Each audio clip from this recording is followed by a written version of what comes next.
The new year is fast approaching. If it's not already here for you, it'll be here soon. Let's take these last couple of days, maybe a couple of weeks, to get yourself ready to start this digital year on the right foot. Hi, my name is Sarah Kiefer. I'm a Google certified educator, trainer, and innovator, and helping teachers is a very strong passion of mine. I absolutely love working with teachers and their students. Former classroom teacher, now my whole job is supporting teachers and students in their classrooms. Today, I'm bringing you a series of very short, 10-ish minute long episodes, if you will, in ways that you can start your digital year on the right foot. We're going to cover how you can clean things up, how you can maybe organize a little better. Some tips and tricks are included along the way. Be sure to check out the show notes underneath the video for some additional resources that might be of help to you if you want to dig a little bit deeper. We only have so much time, so let's get started. Again, thank you for joining me. Can't wait to share this journey with you.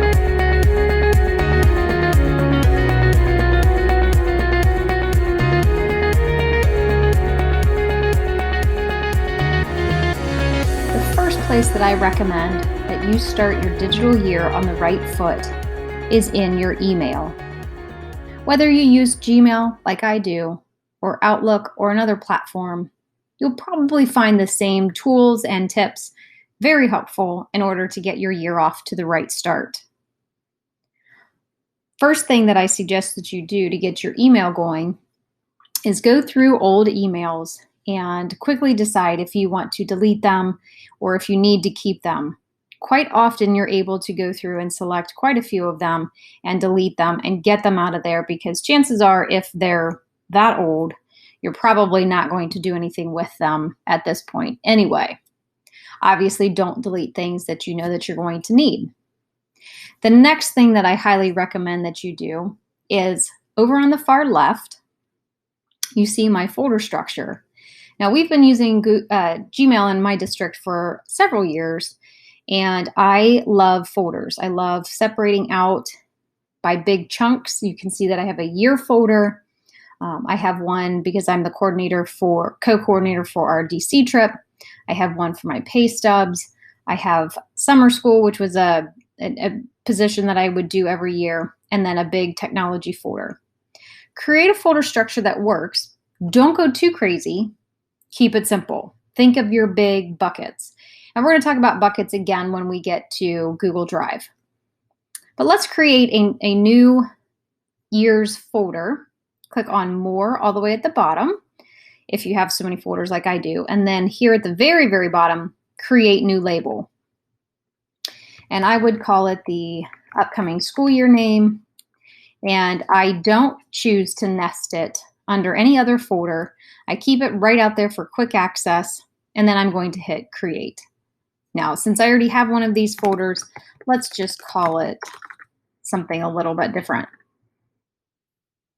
And from here out, you'll see that I have a folder, and anything that's important for this upcoming school year, I'll be able to quickly move into my new folder for this school year.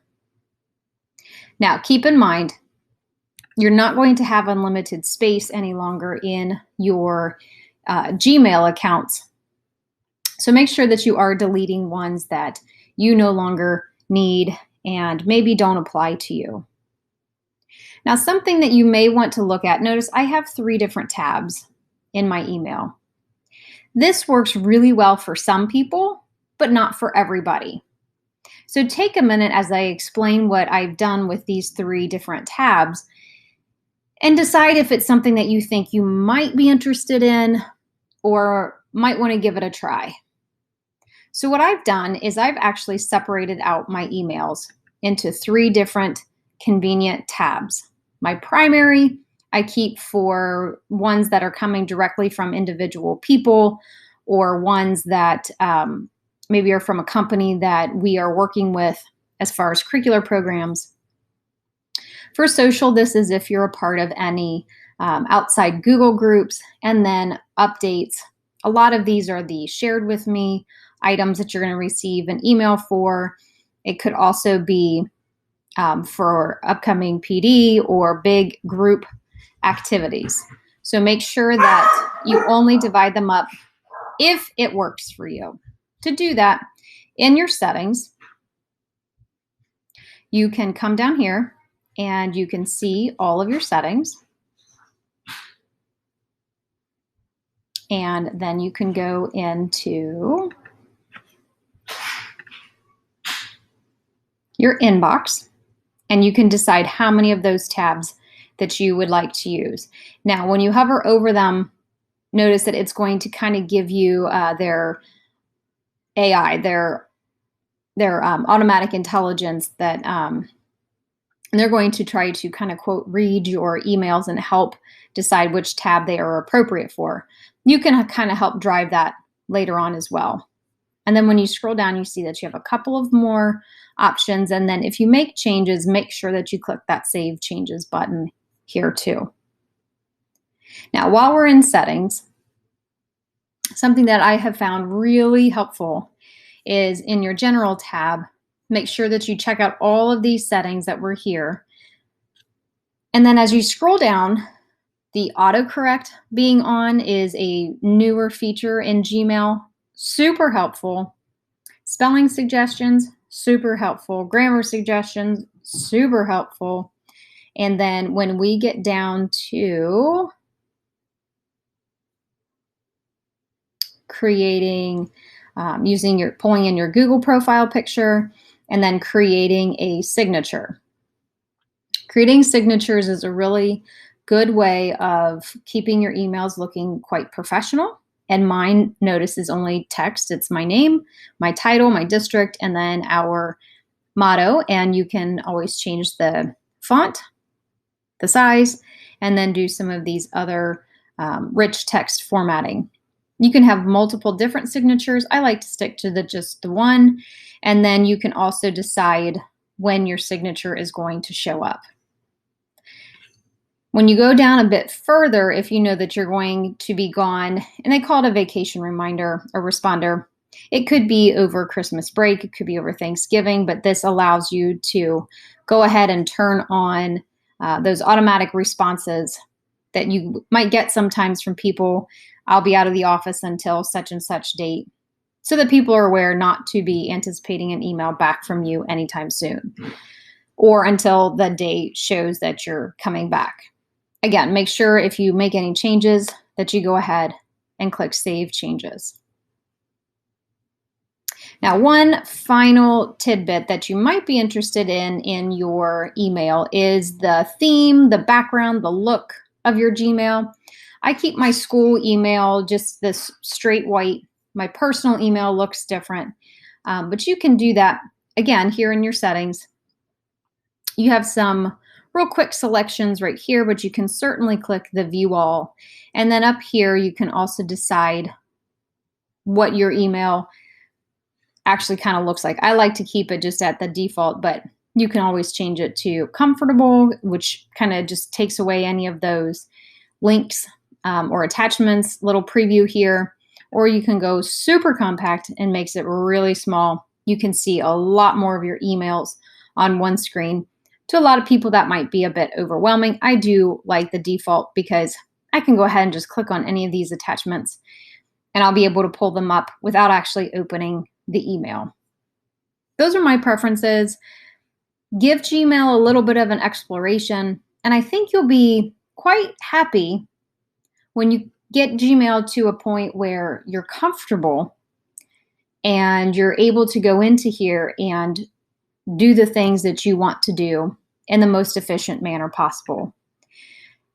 Now, one last note, if you create a signature, if you separate out the tabs like I have, those will not carry over on your mobile device. So on your phone, you can add in a signature through your mail settings, but it will not separate out these tabs. Everything just becomes that one list of emails again. I hope there's at least a couple of tips in this Gmail section that helps you start your digital year on the right foot. And if not, please make sure that you reach out to me and ask questions.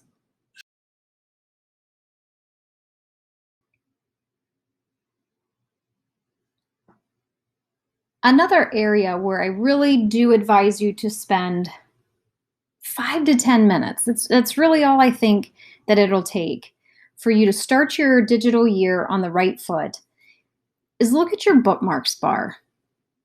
If you're not familiar with what your bookmarks bar is, and I'm going to take a guess that we all do, but it's this straight line underneath what some people might call the omnibox, the address bar, the URL box, whatever you call it, this line across here where we tend to hold on to links that we need to come back to, sites that we need to refer to often.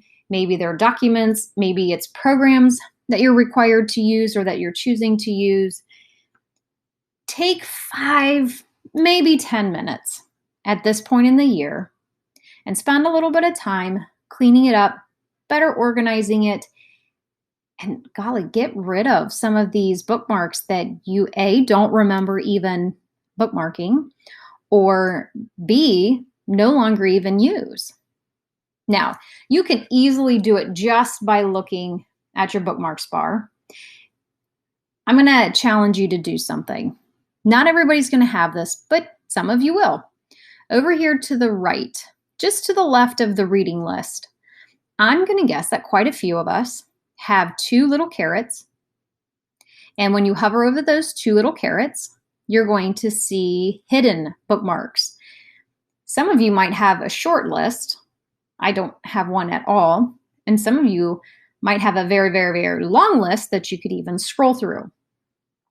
It's okay. It is quite okay.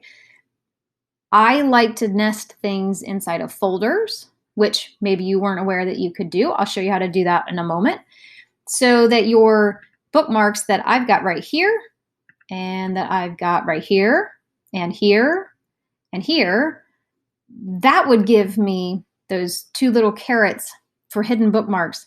I would have quite this scroll bar over there. So I've got them all, but they're not hiding from me. And I have very quick access because I've organized them in folders. I love the labels in Gmail. I love the folders in Google Drive. And I love the folders here on my bookmarks bar. Now, let me take you to an area where you can easily see any and all of your bookmarks, maybe in a little bit easier of a layout than looking at them up here. So find the world's skinniest snowman near the top right corner. It'll be just to the right of your profile picture. Go ahead, click on it, and then hover over the one that says bookmarks, and you're going to get a list. Number 1, it's going to also show you all of your bookmarks, but number 2, you can see you have some options. If you don't have a bookmarks bar or you're not seeing your bookmarks bar, maybe it disappeared on you one time and you're not sure why. Or maybe you've never had one and you're like, hey, this bookmarks thing sounds like a pretty cool thing. It is. You just have to click on this. If yours is grayed out like mine, that means that your domain, and I'm in my school account, so your domain is forcing your bookmarks bar to show up, which I absolutely adore because that's one less thing that I don't have to worry about. Oops, I accidentally turned it off and did I lose my bookmarks? No, you won't, but this is how you make it happen. If you're in your personal account, maybe you don't have it, or maybe you do and you want that space back, go ahead and click on that. For today, we're going to go into your Bookmark Manager, and it's going to open in a new tab, and it's going to now show you all of your bookmarks, but it's going to show you in more of a list. Over here to the left, this should feel very much like your folder structure that you would see in Gmail or in Google Drive, and you can see that you can collapse these triangles, and these are the folders that I can see right up here on my bookmarks bar. Now, you may be asking yourself, how does Sarah have these icons without any kind of words here? I learned this from one of my former 8th grade students. I literally stopped class that day. I love telling this story because I noticed on her Chromebook, it was when we had first gotten them, that she only had these little favicons. And that's what they're called when they're your bookmarks. You see it on the left side of your little tabs. Most of the time it's going to be the program, or it's going to have some sort of relation to whatever it is that you've got pulled up on your screen. If you're in a Google Doc or a sheet, it's going to be that icon. Now, she didn't have any words next to her, so I stopped her and I asked her how she made that happen. And she said, well, Mrs. Kiefer, you just do a right click or a 2-finger tap on it, and you click the edit, and you just get rid of the text that's in here next to name. And she said, when you delete that, click save, and all you have left is the favicon. Now, I choose to do that because I know what that little icon is. I know what this little icon is. And I don't need the words taking up that space. I consider my bookmarks bar a very, very, very valuable piece of real estate. Yes, I might be a little bit overzealous in my bookmarking, but I know how I have it organized and it works really well for me. Even if it's a bookmark that I don't use all that often, I know where it's at because I've got them grouped into these big giant categories. And I can see all of these big giant categories because I've chosen to get rid of the names off of these bookmarks over here. Now, don't do this if you're looking at a bunch of sheets or YouTube library videos or random Google pages that you need to refer to, because that's going to be the icon that shows up here. And you're not going to know one sheet from another sheet. Those I would need to have words next to them. Or if I know likewise that I'm putting them in a folder, I do leave the words on there, again, for easier access. Now, you might also be asking yourself, well, how did you create folders up there?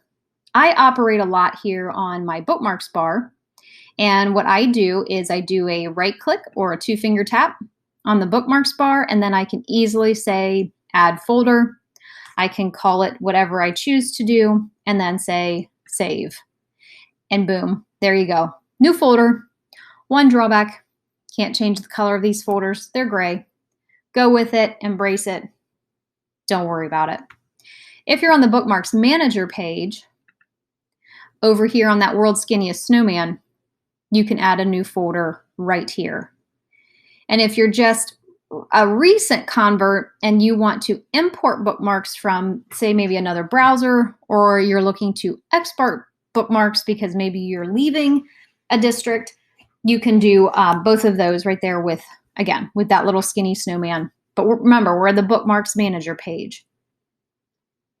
Now, if you're a person that has those two little carrots and you're scrolling and scrolling and scrolling and you're asking yourself, when did I ever bookmark that? At this point, I'm going to tell you, let's not spend our time doing this. Let's become very efficient in what we're doing at the moment. Like I said, 5-10 minutes should get you in pretty good shape. Now, I don't actually need this new folder. So I can either, in my bookmarks tab right here that I'm in, I can click on the snowman that's to the far right of this new folder. And when I click on that little snowman, it's going to bring up this small little menu and I can say delete. However, if you don't have the Bookmarks Manager open, you can always come up here, do a right click, 2-finger tap on your new folder, and you can easily delete from there. Having your bookmarks better organized means you're not doing searching and searching and searching for links or for commonly used programs. Do yourself a favor. Take the time right now. Pause the video if you want to while it's fresh, and go ahead and do some organization. Do some cleanup in your bookmarks bar. You won't regret it. Not at all. And the other thing that I would say that's really, really great about bookmarks is as long as you are signed into your Google account, your bookmarks are also going to sync across your devices. Any of them that you have said, yes, I want to have the sync on, and you allow that to happen. I go home and I work on my computer at home and I bookmark 2 tabs at home. When I return to school the next day and I jump on my school computer, because I've told both of my devices to sync my Chrome account for my school, see my sync is on, it will automatically bring those bookmarks over. So that's another really great feature of syncing accounts. Your bookmarks get synced as well. I really hope that this is one more start your digital year on the right foot tip that proves to be super helpful.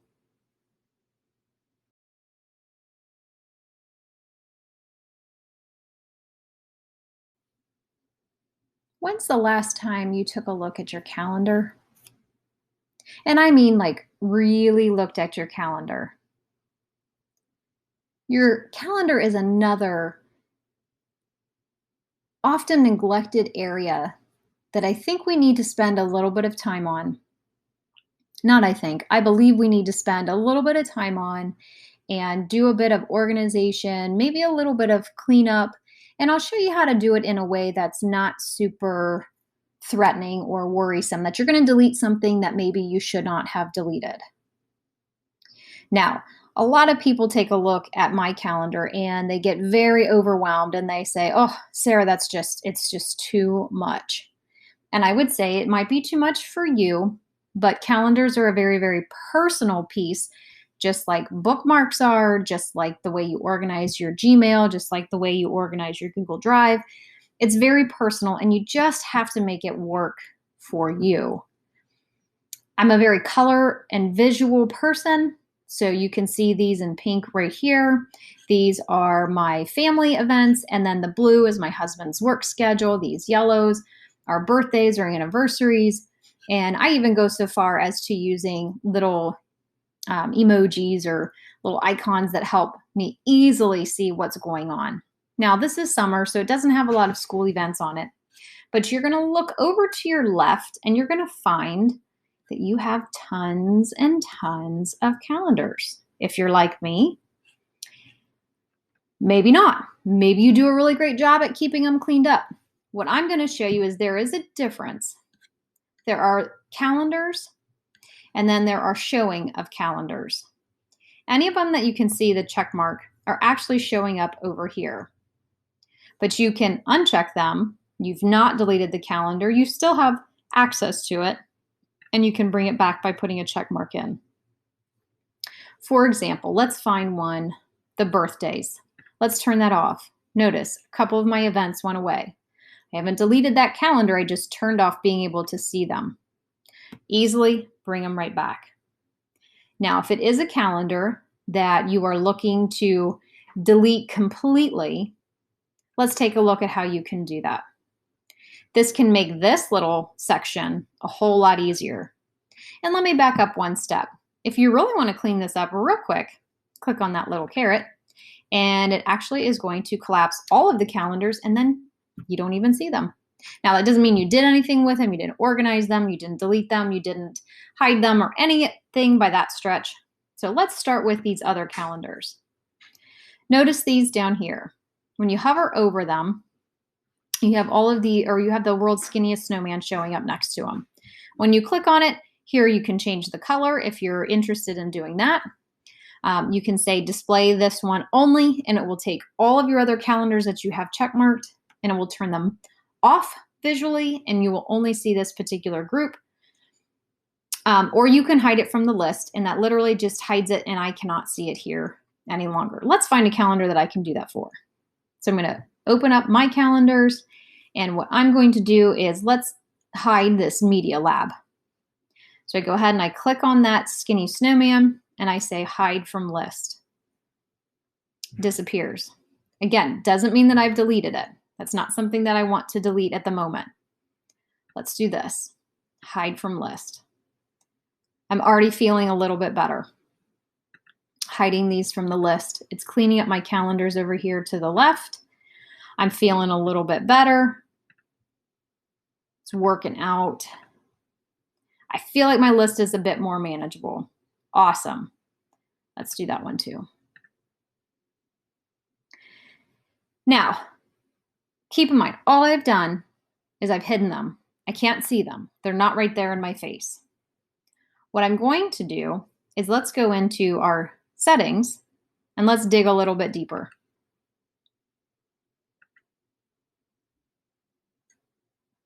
Now, here's where with your calendar, if you need to adjust any of these, I don't, because mine are all set correctly. You absolutely can. You can show the world clock if you'd like to. You can change some of your default settings if you want to, and then so on and so forth. Now, what you can do over here to your left is if you scroll down, notice You have some like this one with the eyeball through it. It means that it's not showing up in my calendar list out on the front side of my calendar. And if you go down, you're going to see I'm going to have quite a few of them, because these are all Google Classrooms from either this past year or a year before that. And I've hidden those calendars because they actually aren't even my classrooms. I was a co-teacher in these, so I'm not going to do anything with them. I am going to find one that I was the owner of. Let's go to this fake one. And what I'm going to do here is, because I know that this is a calendar that I will never, ever need again, I'm going to scroll and I'm going to go all the way to the bottom. Keep going. And I am going to actually go ahead and delete. Now, this is a very permanent step. So don't delete the calendars. Leave it hidden. You won't see it out on the front side. Leave it hidden until you are 100% sure that you no longer need this particular calendar. So I'm going to click delete. It is going to ask me to confirm. Give it a second, and it's gone. Now, I can't bring that back. I can't undo it. So like I said, if you're not real confident, you're not real sure, please don't delete calendars that you might or somebody else might need. Make sure that you leave them alone. Here's one that I know that I can delete. Oops, I just unhid that.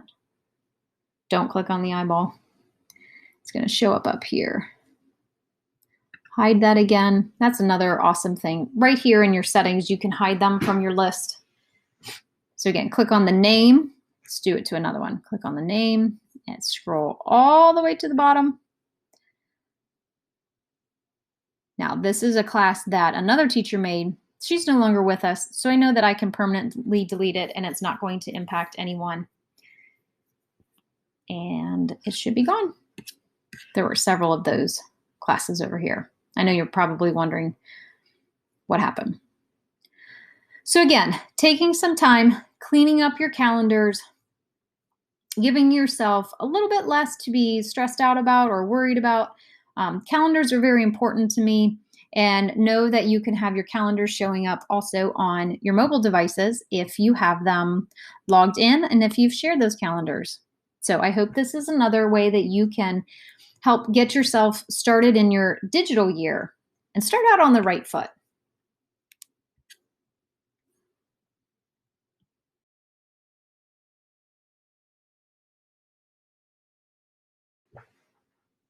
Does your Google Drive give you a panic attack? Do you look at your Google Drive and promise yourself every year that it's going to get better organized? Stop making that promise and not following through. I'm going to show you today some quick tips on getting your drive organized, and I'll be sure to share a much more detailed 6-step process to where if you're willing to, and you're willing to invest some time, you can have a Google Drive that is organized and works for you. I've sat down with a good number of teachers, and I've helped them get their Google Drives to the spot where they are comfortable and they feel a lot of ownership over it.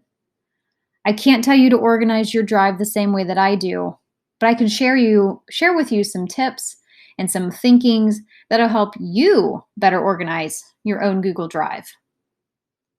I'm going to show you a quick way today, and I'm going to be sure to share that 6-step resource with you so that if you choose to, and I'd say it'll only take 10, 15 minutes a day for a handful of days until you get your drive under control and you're happy with it. I promise. I even highly suggest that you set a timer for 10 or 15 minutes, and when that timer goes off, close your computer, go do something, take a walk, watch a TV show, fold some laundry, all of the exciting things in our lives. Come back to it the next day. I guarantee that within a handful of days, you'll either be addicted and on a roll, or you'll have your drive set up and ready to go. Now you can see right now, the big thing in my drive is folders.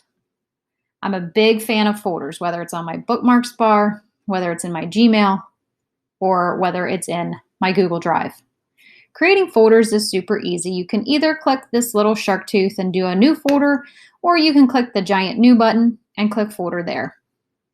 You could also do the two finger, the right click tab, and find the new folder section there.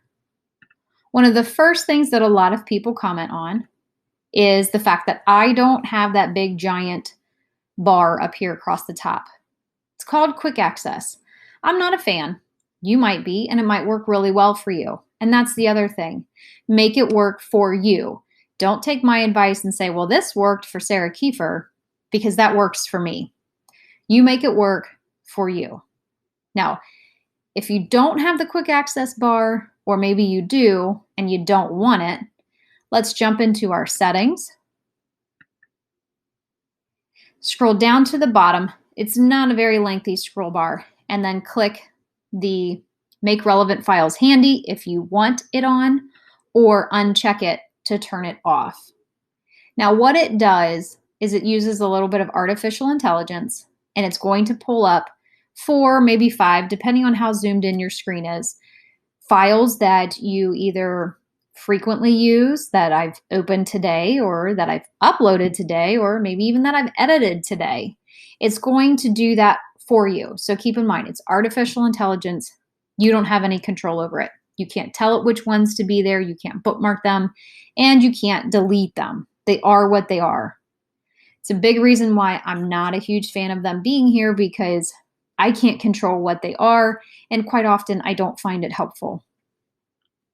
So again, if you know how to turn it on, you know how to turn it off. I'm going to turn mine off because that's what I prefer. But while we're here, make sure that you have a check mark right here. This is going to help any Word document that you pull in or Excel file that you pull in automatically convert to its Google counterpart. Word documents will become Google Docs.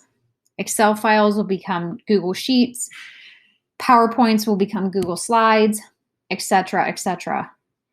And these days, it works really well, and there's very little formatting adjustment that needs to happen. Now, another thing that you might notice is that I have colors on my folders. So click on it once, click on the skinny snowman, and then you can change color. That's just one of those fun and easy to use tips that makes your Google Drive a little bit more friendly and something that you actually enjoy looking at. Now, let's do the quick and dirty way of organizing your Google Drive. We're going to create 2 folders, and I'm going to put a little asterisk in front of it because that's going to force it to be up at the top.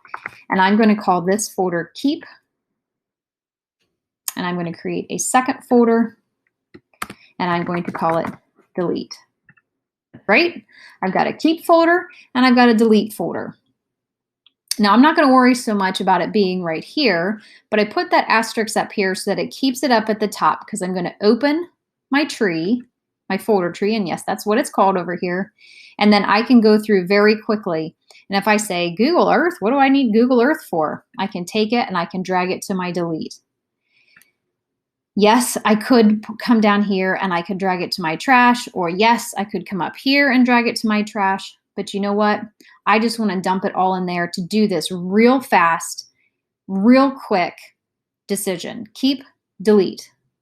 At the end, I would focus on my Keep folder. Go through, do some organizing, decide, really, am I going to keep this, or maybe restructure it on the inside. But my Delete folder, I might let it sit there for a day, a week, a month.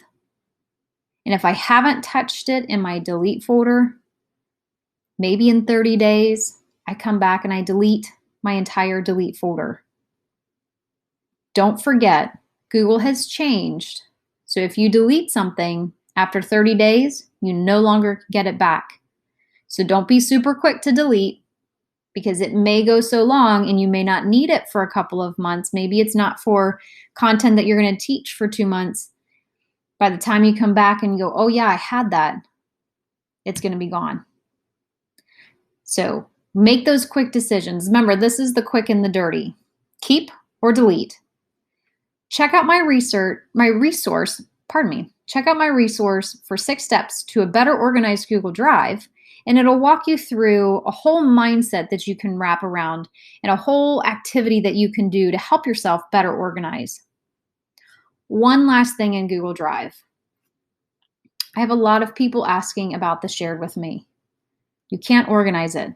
Don't try. Don't stress about it. And honestly, I tell people, don't go there. Just don't do it. Instead, become comfortable with this search option up here. You've got plenty of filters, plenty of options. Let me show you how this works. When I open this up, maybe I'm looking for a doc that my principal shared with me. Maybe it's a Google slide that I created. Maybe it's something that my colleague shared and I knew it was a Google Sheet. I can't remember the name. I don't know anything more about it. So what I'm going to tell my Drive to do is I'm going to select the file type that I'm confident that it is. And Google is already going to start taking everything that I have in my Drive, and it's going to stop looking at any file that's not a document. So think about what that does with your file. I've got almost 45 gigs used in my files. That's my whole Drive. Out of that, let's say only 20 gigabytes of that is Google Docs. I've already cut off more than half of my Google Drive that it's searching through.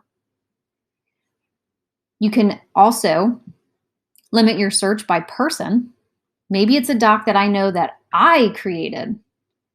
So again, how many documents are shared with you? Take all of the files in your Drive, narrow it down to all of the documents, narrow it down even further to the ones that are owned by you, and you're going to already have drastically cut out so much of your Drive that you're going to end up not having to look through. It's going to be far more efficient. And then down here, if you know you've shared it with someone else, I'm going to put in my principal's name. If you know you've shared it with someone else, again, think how much more narrow that search is going to be. I've not entered a name of the document. I haven't entered anything else other than it's a Google Doc owned by me and it's shared with Adam. So when I hit search, it's thinking, and check that out. There's only one Google Doc in my entire Drive that I own, shared with Adam. How much more efficient is that than trying to scroll through and trying to figure it out, or shared with me, or checking out these filters? Maybe it's owned by Adam and it's shared with me. I don't even have to put that it's shared with me. Think again how many files that's going to result in. More than me sharing with him, but again, it's going to limit and it's only going to give me a smaller number of files than my entire Google Drive. It's also going to be a lot more efficient for me to find the files that I'm looking for. So again, take some time. Google Drive will take a decent amount of time. For some of us, more substantial than others. But take the time now, and during the school year, you'll thank yourself. But make sure that you keep up on it. Otherwise, next summer, you're going to find yourself back in this same boat. I really hope this helps you start your digital year on the right foot.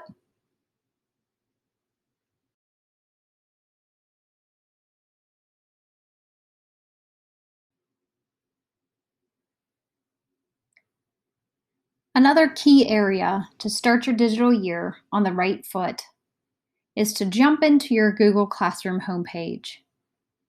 Hopefully, you've already done this. Hopefully, you've already taken care of this. Hopefully, yours doesn't look like mine. Now, I will be honest, I haven't intentionally brought back some of my classes so that it just looks a little bit more. Think about this. This one's key. Think about this one from your student's perspective. Would you want your brand new students in August or September or whenever you start back, would you want them to walk into your classroom with their book bags full of materials, assignments, notebooks, folders, pencils, crayons, from last year, you wouldn't, right? You want everybody to start with a fresh slate, clean book bag. Now, you can't control what is in or is not in their book bag, but you can definitely control what Google Classrooms show up, at least for your previous students. And if you can get everyone on board in your school to do this in their Google Classrooms, all of your students will benefit from this. Now, as a teacher, you might have the thought of, this isn't too bad. This isn't a big deal. I know that I can move these around. I can put my tiles in whatever order I want them to be in. That's great. But as a student, you might not know that. You might have been told they're not allowed to rearrange them.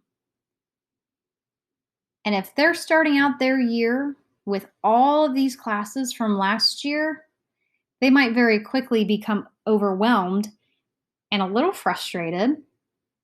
And the chances of them going into last year's class accidentally or on purpose becomes even higher. Now, what I'm going to share with you today takes 5 seconds max for each of your old classrooms. We're not talking delete, because honestly, you can't do that anymore. But it's also awesome because when you archive, which is what we're going to talk about, when you archive it, you can easily pull it back if you need to. You can search for and reuse posts from these classrooms, but they're not sitting here and smacking you in the face every time you come to your Google Classroom homepage. And that is key for your students. This is one that will definitely benefit your students starting their digital year on the right foot. Not all kids will have access to email. Not all students will actually even ever go into their drive, depending on their ages. But I guarantee you, if you're a district or a school that uses Google Classroom, they're going to come to this page. And the more you can clean it up, the better it is for them in the long run. So let's get busy. Remember, I promised you 5 seconds. This is a practice classroom that I don't need anymore. Click on the snowman, archive, read through this because I am the classroom teacher. This is my classroom, so yes, I do want to archive it. If you're a co-teacher, don't archive classrooms that aren't yours. Make sure that the regular teacher or the main teacher of that particular class is either A, aware of it, or they do it themselves. 5 seconds, ready? Each class. Boom, done. Anyone else feeling better? I sure am. Let's come down here. Only keep the classes that you want to keep and that you need to keep. Do this for your students from last year, maybe even the year before. We've all lived through some interesting times these last 18 months, 2 years. If you have classes that are even older than that, archive. Get rid of them. Get them off the screen. And think about it again from a student's perspective. If they only have the 6, 7 classes that they need, or for our little ones, if they only have the 1 class or maybe 2 classes that they need, it's much more likely that they're going to get into the right class and focus on the right work. I really think that this is a very key area for you to start your digital year on the right foot. Archive those classes, get them out of there, not just for you. Do this one for your students. Wait a second. Before you go, one last thing to talk about. Have you given much thought to your phone? Do you put school stuff on there? Do you not put school stuff on there? Do you have people telling you one way is a better way? I am a big believer, like I said numerous times throughout this past hour or so, you have to do what works best for you. I can tell you how I choose to manage it. That doesn't mean it's going to be what's best for you. Whatever you decide to do, put your email on your phone, don't put your email on your phone. Just remember, you set those boundaries. You hold those boundaries. And if you choose to break those boundaries, That's your decision. Let's own that. If you put your email on your phone, doesn't mean you have to respond all the time. If you choose not to put your email on the phone, doesn't give you an excuse to not respond to emails, right? Let's think about this here. If you choose to put your account on your phone, use it to the advantages that it provides. If you choose not to put your accounts on your phone, that's fine, no biggie. But let's give each other the space and the grace to make these decisions. After all, we're adults, we're professionals. And when you draw those boundary lines, make sure that they work for you. And when they don't work for you, you get to be the one that adjusts them. How'd it go? Did it go okay? I hope I didn't move too quickly. Just remember, at any point in time, you can always rewatch this, or you can even pause it if you're in the middle of working side by side with another device and you're wanting to go ahead and organize, clean up your Gmail, your Google Drive, your Google Classroom, any of the items that you need to have ready for yourself for this upcoming school year. I'm really excited that you joined me on this hour-long adventure. Every year, we're more reliant on our digital tools, and I'm hoping that I helped you start your digital year on the right foot. If you want to find out more, I do tend to blog, or I try to blog about once a week at techucando.com. I share out my adventures, my thoughts, new tools, tips and tricks that I've learned along the way, and I really would appreciate you following along and joining me on my adventures.